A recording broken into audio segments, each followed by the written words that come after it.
we need to talk about zeros. Not just, 3 or 6 zeros. We're talking about 12 of them. 12 zeros.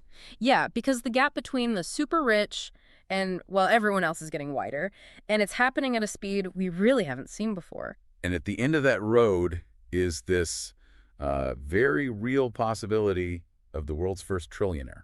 It's a number that's just, it's almost impossible to wrap your head around. A million millions? Right. You just can't visualize it. Exactly. So to really ground it, this idea of a trillion, we have to look at it through time. Think about it like this. 1,000,000 seconds. That's about 11 days. Okay, manageable. It's 1,000,000,000 seconds. Now you're at about 31 years. A lifetime. But 1 trillion seconds. Yeah. That's 31,700 years. Wow. Okay. That puts it into perspective. And if you anchor it to money, it gets even more staggering. How so? Well, imagine you, our listener, decided to spend $1 million. Yeah. Every single day. Okay. No weekends off. None. It would still take you 2,740 years to spend $1 trillion.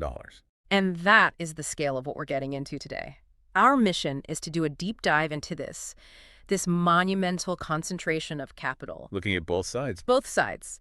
The argument that this extreme wealth actually fuels innovation, and the intense criticism that sees it as a source of really dangerous inequality. And this isn't some far-off sci-fi concept anymore. The framework for this is already here. Right now there are about 3,000 billionaires globally. 3,000, which is the highest number ever recorded. And they're not spread out evenly. The U.S. has the most, around 900. Followed by China, with over 500. So it's pretty clear where the engines for this kind of capital creation are. And if we're talking about the actual race to that 12-0 finish line, the sources all point to one person at the front of the pack. Elon Musk. Elon Musk. He's the closest person on Earth to hitting that mark, with a net worth that kind of bounces around between $400 and $500 billion. And his wealth is built on this whole stack of, disruptive tech companies. It's not just one thing. No, you've got Tesla, obviously, with electric vehicles. Right. You have SpaceX and its reusable rockets. And Starlink, the communication network, plus X, formerly Twitter, and then there's the whole brain chip thing with Neuralink. Right.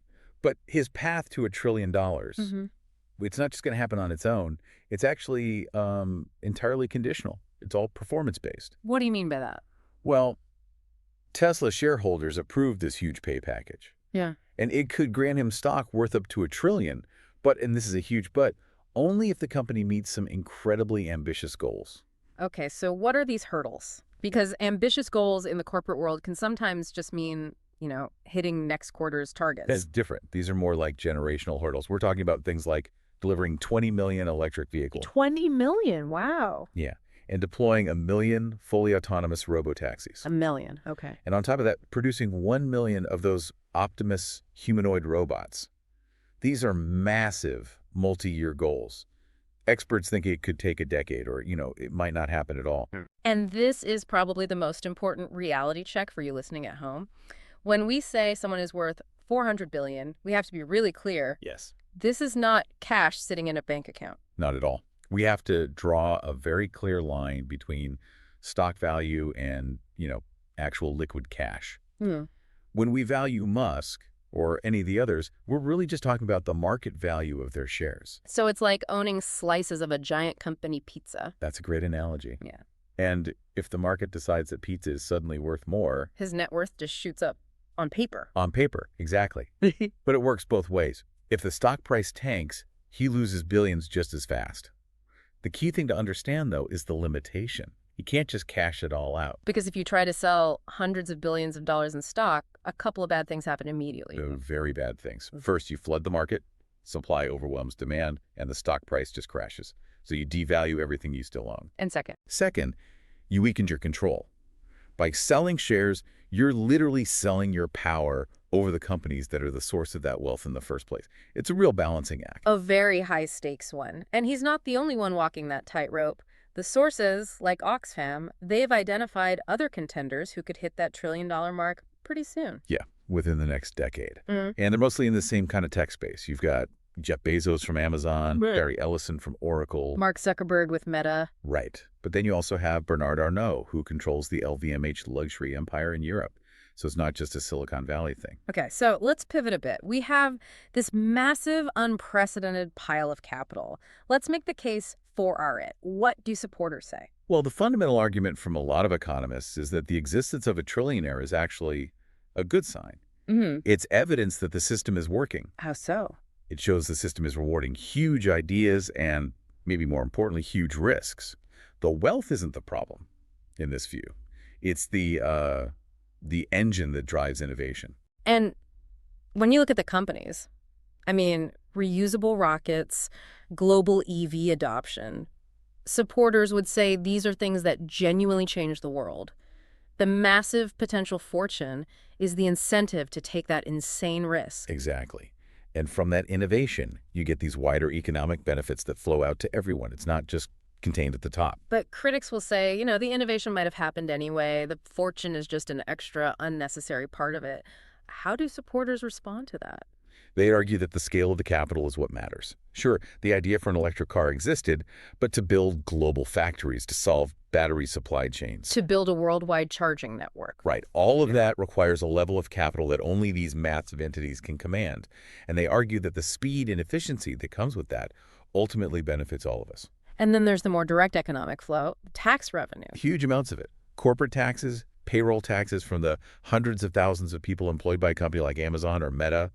That's a very real, tangible benefit. And this leads to the next big argument in favor of it, the potential for philanthropy. Yeah, the idea that one person with the capital of a small country could just solve problems, fund climate solutions, wipe out a disease, fund huge scientific projects. They could act as an accelerator, basically, cutting through all the red tape that slows down governments or NGOs. That's the theory. But then you hear people like the singer Billie Eilish saying things like, if you're a billionaire, you should be giving that money away now. It feels less like a bonus and more like a moral obligation to offset the wealth itself. And you've just hit on the exact tension that fuels the entire case against extreme wealth.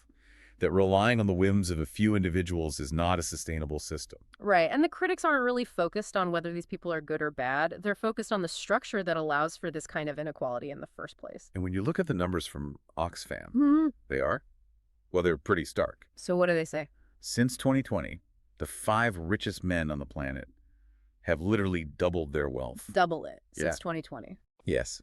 And in that same exact time frame, almost 5 billion people have actually gotten poorer. That one statistic just lays the whole criticism bare, the idea that wealth is gravitational. What do the sources mean by that? It means that once capital reaches a certain massive scale, it just naturally pulls in more capital. It starts to compound exponentially. Money makes money, but on a scale we can't imagine. Right. You can afford the best lawyers, the best lobbyists, the best tech to make sure your investments grow faster than anything else. The compounding effect on $400 billion is a totally different universe than on 400,000. And that gravitational pull leads directly into the biggest fear, political influence. When someone has that much money, they're not just a CEO anymore. They become what the critics call an unelected global power center. This is what the sources identify as the most dangerous part of all this. With that kind of money, you can literally shape national agendas. You can fund political movements, you can influence elections through donations. Or you can just buy the media platform itself. You can control the flow of information and shape the entire public debate. The sources bring up past political contributions from figures like Musk as an example. The worry isn't just about direct influence, but about creating a whole environment that benefits them. Precisely. They can lobby for deregulation of their own companies or lobby against new taxes on their own fortunes. It's a kind of regulatory capture where the system starts to work for them, not for the public. And with companies like SpaceX and Starlink, that influence bleeds into foreign policy, too. Immensely. And it often happens completely outside of any public or democratic oversight. And if we pull the lens back one more time to the global context, the World Bank has pointed out that the number of people in extreme poverty hasn't really changed much since the 90s. Right, even while the number of billionaires has exploded. Which suggests that the rising tide is really only lifting a few super yachts. The rest of the boats are still stuck at the bottom. And that's the fundamental tension we're left with. The question stops being about whether one person deserves the money. And it becomes about something else entirely. It becomes a question for society. Should we allow a single individual to control capital that's equivalent to the GDP of an entire country? Capital that comes with this immense unchecked global power. It forces you to ask, what are the limits? Should there be limits? And the sources are all projecting that this growth, this exponential curve, it's not slowing down. The trillionaire milestone isn't an endpoint. It's just a stop along the way. So if billionaires are multiplying this quickly, if the gap keeps widening. If a trillion is 12 zeros and all the systems that create this wealth just keep compounding, how do we even start to think about a future with the world's first Like quadrillionaire? quadrillionaire, that's 15 zeros. It stops being a math problem and starts becoming a question of governance, a question of democracy. It's no longer just a curiosity. If the jump from billion to trillion is already creating this much debate and imbalance, what on earth do those extra 3 zeros represent for the future of our society? And that's the question we'll leave you with today.